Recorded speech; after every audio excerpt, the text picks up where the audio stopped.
जय हिंद। इस वीडियो में हम समझेंगे कैसे सियाचिन को वापस पाकिस्तान से छुड़ाने के लिए ऑपरेशन मेघदूत चलाया गया, कैसे हम लोग ने ऑपरेशन राजीव को अंजाम दिया और पाकिस्तान ने जो कब्जा कर लिया था कायद पोस्ट, उसे कैसे हम लोगों ने वापस लेके उसे बाना पोस्ट में बदल दिया।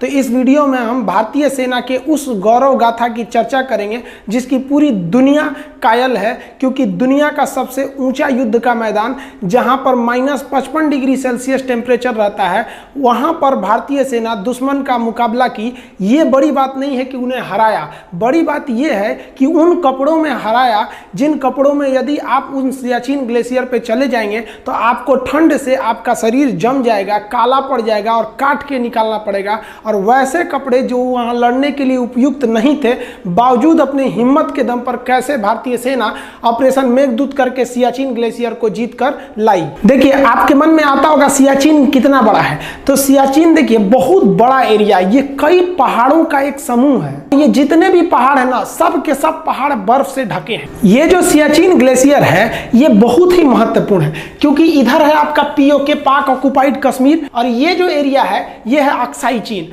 अगर ये बीच का सियाचिन नहीं रहता तो हमारे ये जो दोनों दुश्मन है उनमें डायरेक्ट कनेक्शन हो जाता। तो इन दोनों के कनेक्शन को रोकने का काम कौन करता है? हम लोग के बीच में सियाचिन। लेकिन जो कराची समझौता हुआ था भारत और पाकिस्तान के बीच 1949 में, उसमें जो बॉर्डर डिसाइड किया गया था उसमें सियाचिन का जिक्र नहीं था। तो पाकिस्तान इसका फायदा उठाना चालू किया 1977 और 78 में। वो यूरोप के लोगों को कहा कि आप हमारे यहाँ आइए और सियाचिन के पहाड़ियों पे चढ़ के देखिए, आप लोग को पहाड़ पे चढ़ने का बहुत शौक है। वो ये जानना चाहता था कि अगर ये यहाँ से यूरोपीय आएंगे और परमिशन हमसे लेंगे तो ये एक तरह का कानूनी कागजात हो जाएगा कि भाई परमिशन हम दिए तो एरिया मेरा है। तो इसकी खबर भारत सरकार को 1978 में लगी। तभी से भारत यहाँ पर सोच लिया कि भैया इस एरिया को खोना नहीं है, क्योंकि इधर से हमारा अक्साई चीन चाइना ले लिया और ये पीओके है। क्योंकि जब हम फ्यूचर में, हम आज नहीं तो कल इस पे धावा बोलेंगे, तो ये सबसे महत्वपूर्ण भूमिका उस समय निभाएगा। तो भारत सरकार इसके लिए मूड बना ली थी। तब भारत ने यहां से अपने सैनिकों को सियाचिन की ओर भेजना चालू किया। लेकिन दिक्कत यह था कि सियाचिन में टेम्परेचर -55 डिग्री सेल्सियस हो जाता है और यहां पर देखिए, यहां -55 लिखे हैं और यहां पर 35 फीट स्नोफॉल होता है। सोचिए, हमारी हाइट 5 फीट 6 इंच है और वहां बर्फ गिरता है 35 फीट, यानी हमसे 7 गुना ज्यादा बर्फ गिर जाता है। यानी अगर हम किसी एक जगह पे रात भर खड़े हो जाए ना तो 35 फीट बर्फ से नीचे धंस जाएंगे। इतना खतरनाक कंडीशन हो जाता है। और वो 6 किलोमीटर यानी 6000 मीटर ऊंचा है। 6 किलोमीटर सीधे चलना आपको कितना पहाड़ हो जाएगा। सोचिए, अगर पहाड़ पर ऊंचा 6 किलोमीटर चढ़ना पड़ेगा तो कितना टफ कंडीशन होगा। और वहां पर इस एरिया को, और ये छोटा मोटा एरिया नहीं है, इतना बड़ा एरिया है, 75 किलोमीटर का एरिया है। इतने लंबे एरिया को एक्वायर करना था। यहां दुश्मन से खतरा कम था और प्रकृति से ज्यादा खतरा था। वहां इतना खतरनाक स्थिति हो गया था कि 3 फौजियों को भेजा जाता था तो उनका कमांडर यह कहता था कि तुम में से कोई एक है जो जिंदा बच के नहीं आएगा, क्योंकि वहां एवरेज रेशियो मरने का यही था।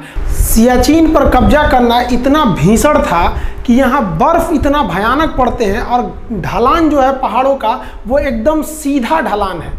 सीधा ढलान होने की वजह से वहाँ प्राकृतिक चुनौतियों का सामना ज़्यादा करना पड़ता है और स्नोफॉल 35 फीट तक होता है, यानी 35 फीट तक बर्फ जम जाता है। इतना भयानक यहाँ पे जो स्नोफॉल की घटना होती है इस ऊंचाई पर। यहाँ पर ऑपरेशन मेघदूत को अंजाम दिया गया था, इतनी ज़्यादा हाइट पर।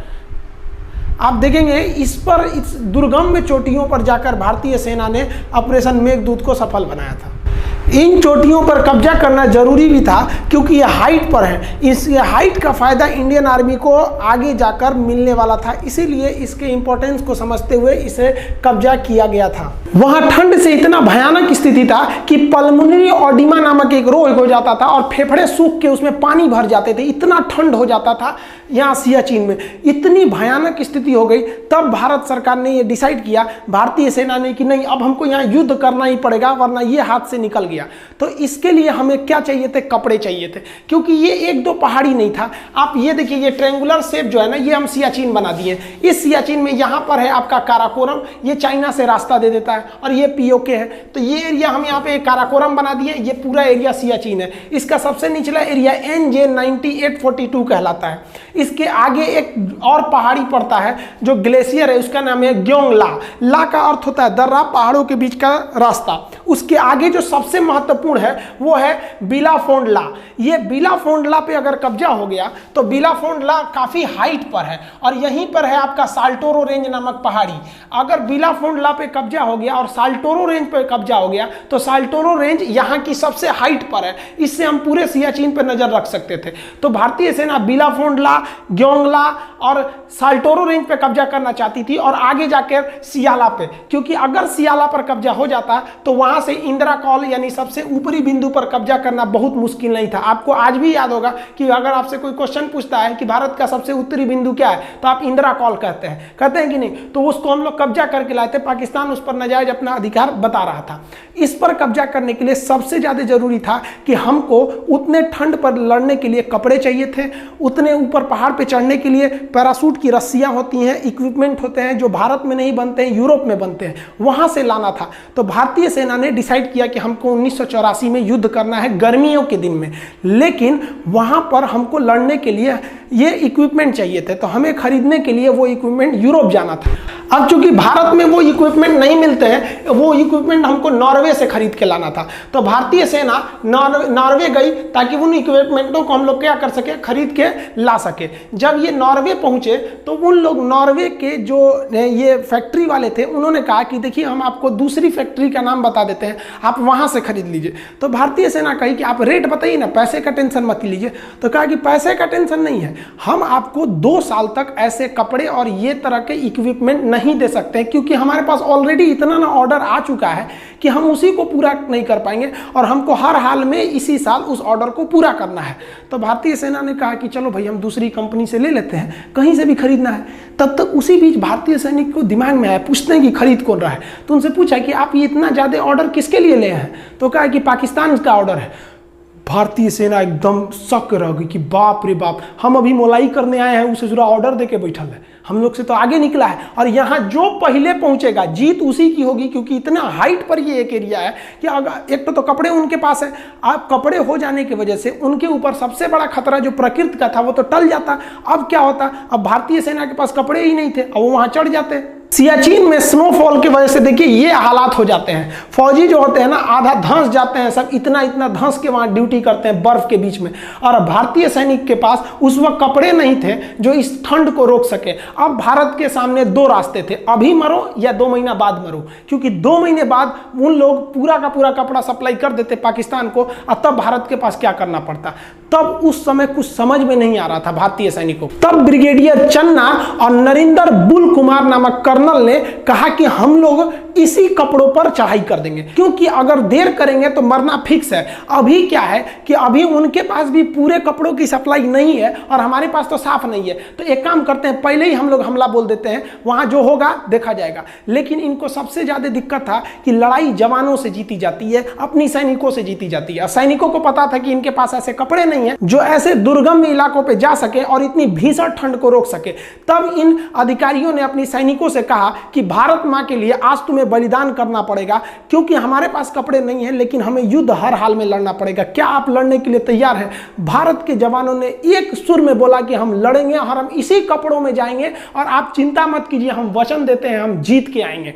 और भारतीय सैनिकों का जब यह साहस देखा तो ब्रिगेडियर चन्ना एवं कर्नल नगेंद्र बुल ने तुरंत डिसीजन लिया कि भारतीय सेना को अब कहां पर भेज दिया जाए, सियाचिन ग्लेशियर पर। सियाचिन ग्लेशियर पर हम ज्यादा हथियार नहीं ले जा सकते थे, इसलिए हम लोगों ने मोटार को लेके गए। मोटार एक छोटे आकार का तोप होता है, अपने साथ मोटार लेके गए, आरपीजी लेके गए। आरपीजी जो होता है ना, रॉकेट प्रोपेल जो होता है, ग्रेनेड लॉन्चर होता है। आरपीजी ये ग्रेनेड होता है, ये आरपीजी, ये इसको आप लोग रॉकेट लॉन्चर भी बोलते होंगे। और एचएनजी लेके चले गए, हैवी मशीन गन, ये अपने साथ लेके आगे बढ़ने लगे सियाचिन ग्लेशियर के लिए। लेकिन इन्हें ब्रिगेडियर चन्ना ने सख्त आदेश दिया था कि कुछ भी हो जाए उन पहाड़ों पर जाके आप आप लोग अपना रेडियो सिग्नल मत ऑन कीजिएगा, वरना जैसे आप रेडियो सिग्नल ऑन कीजिएगा वहां पर तुरंत इसकी खबर पाकिस्तानियों को लग जाएगी। लेकिन जैसे हमारी सैनिक ऊपर की ओर बढ़ने लगे तो हमारी सेना का जो रेडियो ऑपरेटर था उसे पल्मोनरी ऑडिमा हो गया, उसके फेफड़े में पानी भर गया, अब उसे वापस ले जाना जरूरी था। तो उसे ऐसे दुर्गम में पहाड़ियों पे जब चढ़ने के बाद उतारना था तो सैनिक उसे उतारने लगे। लेकिन इसी बीच एक और सैनिक की ठंड के कारण इतना ज्यादा उसका फेफड़ा में पानी भर गया कि उसकी वहीं पर मौत हो गई ठंड की वजह से। हमारा एक जवान वहां शहीद हो गया ठंड से, इतनी बुरी स्थिति थी वहां पर, और वहां पर आंधी तूफान भीषण आ गया। उसके पार्थिव शरीर को भारतीय सेना 2 दिन तक अपने साथ रखी थी, लेकिन कर क्या सकती थी? हमारी सेना का उसूल है कि हम एक भी जवान पीछे नहीं छोड़ेंगे।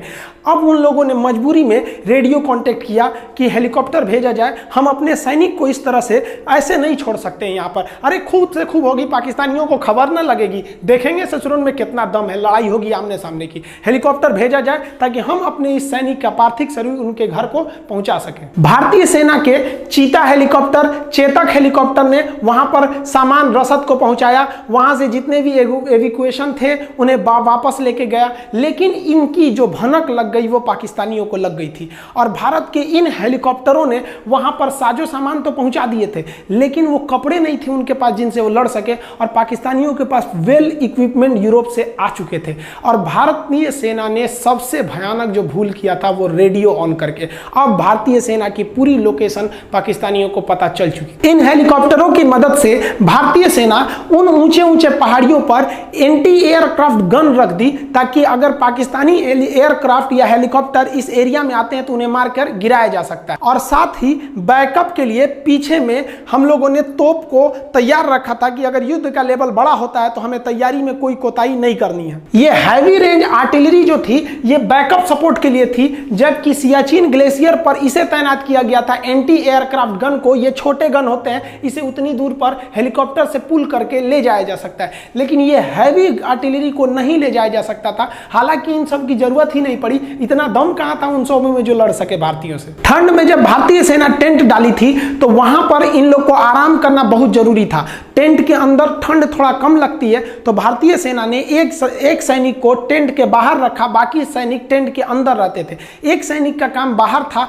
वो हमेशा ड्यूटी करते रहता था, उसकी शिफ्ट चेंज होती रहती थी। लेकिन 13 अप्रैल को जब ये मिशन चालू हुआ था तो उसके 3-4 रोज बाद ऐसे जैसे हम लोग आगे बढ़ते गए तब एक दिन ऐसा आया, ड्यूटी पर थे लांस नायक चंचल, उनको अचानक हलचल दिखाई दी पाकिस्तानियों के मूवमेंट की। पाकिस्तानी ना HMG मशीन लेके आए थे, हैवी मशीन गन। इस HMG गन से वो अंधाधुंध फायरिंग करने लगे और भारतीय सैनिक सोए हुए थे। यहां अगर 5 मिनट की देरी होती तो वो लोग सो रहे भारतीय सैनिकों को मौत के घाट उतार देते। यहां सबसे बहादुरी का काम किया था लांस नायक चंचल ने। उसने अपनी राइफल से इस भयानक मशीन गन का मुकाबला करते हुए सीधे रणभूमि में कूद गया और गोली मारना चालू किया। और जैसे गोली चालू किया तो इधर से भी फायरिंग हुई, उधर से भी फायरिंग हुई। इस फायरिंग की आवाज सुनकर भारतीय सैनिक उठ गए। तब तक यहां से लांस नायक चंचल ने ये HMG चला रहे पाकिस्तानी के ठीक हेडशॉट किया था। जैसे गोली मारा, यहां से चंचल ने गोली मारा और वहां से पाकिस्तानी गोली आके सीधा हेडशॉट किया लांस नायक चंचल को। लांस नायक चंचल की उंगलियां उसके बाद भी बंदूक पर थी और वह मरने के बाद भी गोली चलाता रहा था। इस साहस को देख के पाकिस्तानियों का दिल दहल गया। तब तक भारतीय सैनिक उठ चुकी थी। वो उठने के बाद नींद क्या चीज होता है, तुरंत धावा बोल दी और 5 मिनट के अंदर अंदर पाकिस्तान के 26 सैनिकों को मौत के घाट उतार दिया। और ये वैसे सैनिक थे जिन्हें यूरोप से कपड़े दिए गए थे कि इन कपड़ों को पहन के आप लड़िएगा। भारतीय सैनिकों के पास तो एक ही चीज की कमी थी, इन कपड़ों की। इस ससुरा क्या करेगा सर, उगारे कर दिया लोग, उसको ले जाओ ससुरा खोलकर। अब भारतीय सैनिकों के पास जो कपड़े की कमी थी वो कपड़ा तब हो ही गया। अब इधर जो पाकिस्तानी थे वो ओवर कॉन्फिडेंस में थे। उन पाकिस्तानी बेस कमांडरों को लगा कि जो वो 26 सैनिक भेजे हैं ना, वो लोग अब अपनी जगह पे पहुंच गए हैं, जबकि वो तो अपने जगह पे नहीं दूसरे जगह पे पहुंच गए थे। उनकी लाश को भारतीय सेना इज्जत से दफना दी और भारतीय सेना इनके ड्रेसों को पहन के अब रेडी थी।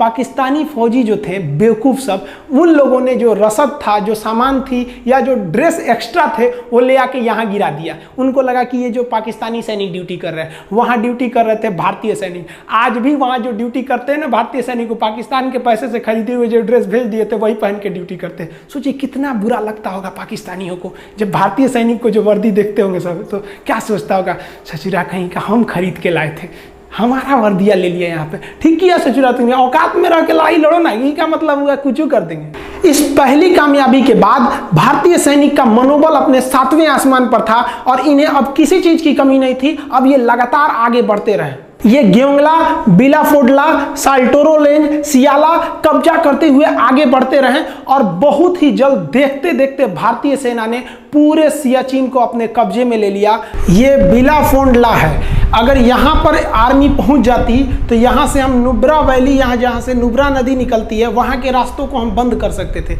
इसलिए बिलाफोडला को कब्जा किया गया ताकि वहाँ से जो पाकिस्तानी एंट्री कर रहे थे उसको रोका जा सके। यहाँ देखेंगे ये जो बिलाफोडला है, यहाँ से जब नदियाँ, ये ग्लेशियर का बर्फ पिघलता है तो ये जाके मिल जाता है इस नुब्रा नदियों में। ये नुब्रा नदी है, यहाँ से बहती है और ला का अर्थ क्या होता है, पतला रास्ता। यहाँ से पतले रास्ते भी जाते हैं नुब्रा नदी के बगल से। बिलाफोडला के कब्जा के बाद अब आर्मी जो थी वो सियाला की ओर बढ़ रही थी। सियाला में पहाड़ियों की जो ढलान थी वो एकदम खड़ी थी, जहां पहुंचना काफी दुर्गम में था। आर्मी को जो सबसे बड़ा फायदा हुआ था वो इस साल्टोरो रेंज को लेकर था, क्योंकि वहां की सबसे ऊंची पहाड़ी साल्टोरो रेंज है। साल्टोरो रेंज के पश्चिमी साइड में हम पाकिस्तान पर नज़र रख सकते थे और साल्टोरो रेंज के पूरब में हम इस साइड में चाइना पर नज़र रख सकते थे। तो उस समय इस पहाड़ी पर कब्जा करना सबसे ज़रूरी था और इसको कब्जा जब कर लिया गया तब तो पाकिस्तानियों की रीढ़ टूट गई, क्योंकि यह साल्टोरो रेंज से आप अगल बगल के किसी भी एरिया पर नज़र रख सकते हैं। अब आप सोचिए कि इस दुर्गम में पहाड़ी पर चढ़ना कितना मुश्किल होगा। यहाँ से नुब्रा वैली पर नज़र रख सकते हैं, उधर से जितनी भी घाटियाँ आ रही हैं वहाँ से हम नज़र रख सकते थे। तो ये साल्टोरो रेंज को कब्जा किया गया। अब यहाँ से कोई भी मूवमेंट जो थी वो आराम से हमको दिख सकती थी। यहाँ पे देखेंगे कोई भी पहाड़ी रेंज है या किधर से भी देखेंगे। अब ये नुब्रा वैली है, इस एरिया से निकल जाएगी यहाँ पे और ये एरिया चला जाएगा पाकिस्तान की ओर। तो हम लोगों ने सबसे पहले साल्टोरो रेंज को कब्जा कर लिया। अब जब कब्जे में ले लिया तो नॉर्वे जो था पाकिस्तान फोन किया, महाराज कपड़वा बन गया आपका, ले जाइए कपड़ा। अब यहाँ पे अब बचा को ना, आप कपड़ा पहन के ईद में घूमिएगा अपने। कुमायूं रेजिमेंट के वीर जवानों ने और लद्दाख स्काउट के बहादुर सैनिकों के दम पर साधारण कपड़ों में भी अजय कहे जाने वाले सियाचिन ग्लेशियर पर भारत का प्यारा तिरंगा लहरा दिया गया। ये जीत पूरी दुनिया देखी कि उन माहौल में, उन कठिन परिस्थितियों में कैसे भारत के महारणबांकरों ने सियाचिन ग्लेशियर को अपने कदमों के नीचे कर दिया था। आज भी वहां भारतीय तिरंगा शान से लहराता है। और 1984 के बाद 1987 में फिर पाकिस्तान ने भारत पे हमला किया और सियाचिन के एक पोस्ट पर कब्जा कर लिया। उसका नाम रख दिया कायदे आजम। जब यह कब्जा किया तब भारतीय सेना का पंजाबी सिपाही सूबेदार बाना सिंह का खून खौल गया और उसने कहा कि आप मुझे जिम्मेदारी दीजिए, मैं अकेले उसे जीत के ले जाऊंगा। और सूबेदार बाना सिंह ने उस पाकिस्तानी पोस्ट कायदे आजम पर अकेले युद्ध किया और अपनी कंपनी को लीड करता हुआ गया और पाकिस्तानियों को उनके बंकर में घुस कर मारा। उसके बहादुरी को देखकर भारत सरकार ने उस बंकर का नाम कायदे आजम से बदलकर उस बंकर का नाम बाना सिंह बंकर रख दिया। आज ये बाना सिंह बंकर, सियाचिन ग्लेशियर तो ऊंचा है, उसमें भी सबसे ऊंचा युद्ध का मैदान है और सबसे ऊंचा भारत का बंकर है। इसके बाद फिर पाकिस्तानी ने 1989 2 साल बाद फिर हमला किया, लेकिन क्या फर्क पड़ता है भाई, आप हमला करते रहिए, कोई फर्क नहीं पड़ने वाला है। तब से लेकर आज तक सियाचिन भारतीय सेना के नियंत्रण में है। इस प्रकार 1984 में जो भारतीय सेना ने अपना ऑपरेशन मेघदूत चलाया, उसके सामने पाकिस्तानी सेना का ऑपरेशन अबाबिल धूल चाट गया। उसके 3 साल बाद पाकिस्तान जब दोबारा आया 1987 में, तो ऑपरेशन राजीव चलाकर फिर से उसे वापस खदेड़ा गया बाना सिंह के नेतृत्व में। आज भारतीय सैनिक वहां अदम्य साहस से ड्यूटी करते हैं, लेकिन आपको जानकर हैरानी होगी कि इस विषम परिस्थिति में भी हमारी अर्थव्यवस्था चाहे अच्छी रहे चाहे लड़खड़ाती रहे, वहां प्रतिदिन का खर्च 1 करोड़ रुपए आता है और एक रिपोर्ट के अनुसार वहां पर लगभग 1000 सैनिकों की शहादत हो गई, किसी दुश्मन की गोली से नहीं बल्कि विकट मौसम की परिस्थिति से। वहां सैनिक बर्फ से दब जाते हैं, वहां सैनिकों को भाला से, बर्फ में ना भाला दबा दबा के खोदना पड़ता है। अगर भाला अंदर जा रहा है मतलब वहां बर्फ है, जहां रुक गया मतलब समझिए सैनिक है वहां पर, वहां ऐसे खींच के निकाला जाता है हमारे वीर सिपाहियों को। इन वीर सिपाहियों के साहस के बदौलत ही आज हम हिंदुस्तानी चैन की सांस लेते हैं। एक सैल्यूट इन भारत के वीर सिपाहियों को, धन्य है मां जो इसने सूरवीर को जन्म दिया। भारतीय सैनिक के इस अदम्य साहस एवं बहादुरी की गाथा सुनकर हर हिंदुस्तानी का सीना गर्व से चौड़ा हो जाता है। लेकिन पाकिस्तान अपने करतूतों से बाज नहीं आया। वो 1999 में फिर इस सियाचिन को काटने के लिए करगिल में घुसपैठ कर दिया। करगिल की घटना क्या थी इस पर आप कहेंगे तो एक सेपरेट वीडियो बना देंगे। आई होप आपको ऑपरेशन मेघदूत और ऑपरेशन राजीव समझ में आ गया होगा। मिलते हैं नेक्स्ट वीडियो में, तब तक के लिए जय हिंद जय भारत।